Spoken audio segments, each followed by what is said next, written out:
I see this a lot. I see it a lot.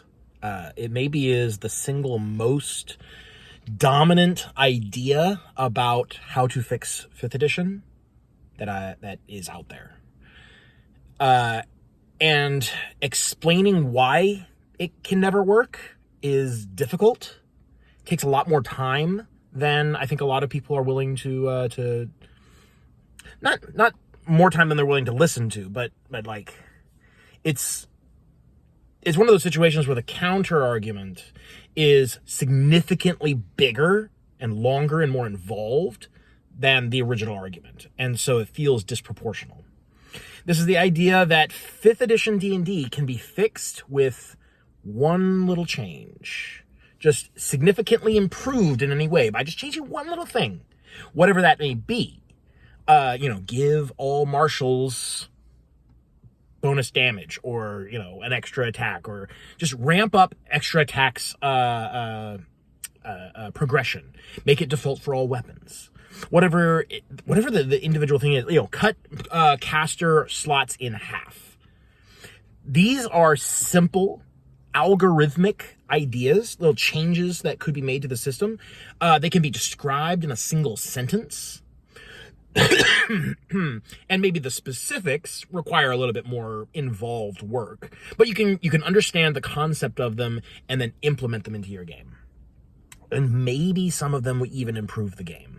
Maybe some of them. But you're not going to fix 5th edition with one little change, despite a lot of people trying. 5th edition has so many wide-reaching, deeply entrenched problems that all interact with each other in such a way that changing, even objectively improving one, might even actively worsen another. It's got this, like, I hesitate to use the word balance because that means other things in the gaming community, but it's got this equilibrium that it has achieved, where it's in a terrible place, and it tolerates basically no modifications without getting worse. Which sounds like the description of, like, oh, it's the perfect game. It's so perfectly balanced that any change is bad. Well, no, it just takes a lot of work to weed out all the problems, and so that you can start from ground zero, start from scratch, and then build up from there.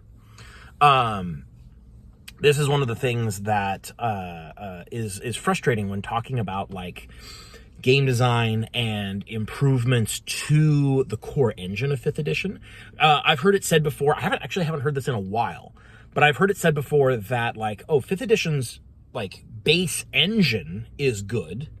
It just needs X, whatever X may be. Usually some small, algorithmic, easy to grasp change. I push back against that. I reject that as a premise, that any single change can significantly improve 5th edition. Certainly it's not going to fix everything. And I really don't think it's going to be a noticeable improvement in general. And I get that, like, you make a video that's entirely negative, like, I'm just shitting on 5th edition. I get what that sounds like. But I am trying to approach this in a sort of more academic sense, that the issues with the system are not individual issues. They are not independent issues. They are myriad and deeply interconnected issues. Just example off the top of my head, because I love giving examples in these videos. Multiclassing. The multiclassing system is really, really bad. It is much worse, I think, than most people realize. And what it does to the game and what it has necessitated in other parts of the game's design is just atrocious. So, what are the problems that multiclassing has caused? Well, for one thing, it interacts very poorly with the feat / ability score increase mechanic, which is its own thing I could talk about. But it can create situations where like number of feats is not even across characters, which isn't necessarily in any kind of like absolute sense a bad thing. But in a game like 5th edition, where you kind of are expected to hit certain like thresholds of ability score improvements by certain levels in order to keep up with the math of their bounded accuracy number treadmill is what they have. It's a shorter number treadmill, but it's a number treadmill. You've got to hit your thresholds in order to keep up. That can put you behind on that. It also basically necessitates that a class's core identity features, the things that allow you to do what the class's core concept is, be spread out over the first, 2, 3, 4, 5 levels. It's spread out over multiple levels. And not all at level 1, which means that level 1 and 2 aren't really meant to be played. But that's awkward to say, and it's not politically expedient, or not politically expedient. It's not a popular thing to say. It's not a popular thing to point out. So I'm not even sure if I don't think it's in the book. I don't think it's, not in the 2014 Player's Handbook. Maybe it's in the 2024 book. I haven't read it. I don't know. I'm not gonna. So that means that like the first 2 levels are just a feat tax to start to get the kit of the class that you're multiclassing into. All these things. It messes with things like extra attack and spellcasting progression, where you have like this extra rule that says, hey, you get to add your spellcasting progression together to determine the number of slots, but not your spells known. That's a little awkward. And extra attack just doesn't stack at all, because screw weapon users, completely screw weapon users. F them, keep them on the ground. So the multiclassing is a very, very, very problematic mechanic. Can we just turn that off? Say, hey, let's don't allow multiclassing. That fixes a lot of problems. Well, the classes are designed with the assumption that multiclassing exists. So you still have those like weird, weak, bad levels where your characters aren't complete early on. And you still spend most of your progression just kind of like getting things that are a core part of your class's identity. Rather than just expanding and becoming more powerful, you are still like assembling yourself, kind of. If that makes sense. And you take out multiclassing, and now no one can really make the kind of like complex blended character ideas, because D&D classes are all pretty specific about who they are, what they do. You basically can't make a Gish at all. Well, that's not true. Warlock and Wizard can still do it. I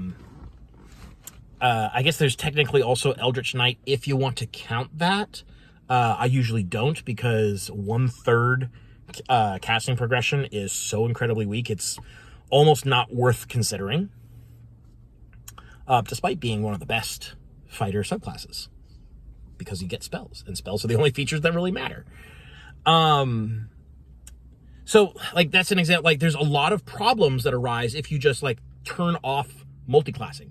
Multiclassing as a concept is a good thing to have in the game. It significantly improves character customization options, allows you to sort of blend ideas from different classes, because there's no real, like, the classes themselves are pretty arbitrary.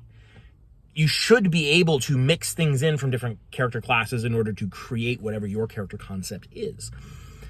But the way that 5th edition does it creates far more problems than it solves. But removing it does cause problems to arise, and it doesn't fix all the problems that it causes. So you can see that like, oh, just remove multiclassing and then the game is fixed. Like, no, clearly not. It's got a lot more problems than just removing multiclassing. If multiclassing was never part of the game's design in the first place, then the class design would be significantly different, and then we would probably not see the damage that it has done. But because it was written into the game, the damage is done. Arguably, it does more damage by continuing to exist, but the classes are designed with multiclassing in mind. That's why early levels suck so much. Anyway, so that's just an example. I see a lot of people going off and like, just make this one simple algorithmic change and that will fix 5th edition. Well, you can't fix 5th edition with a single simple change.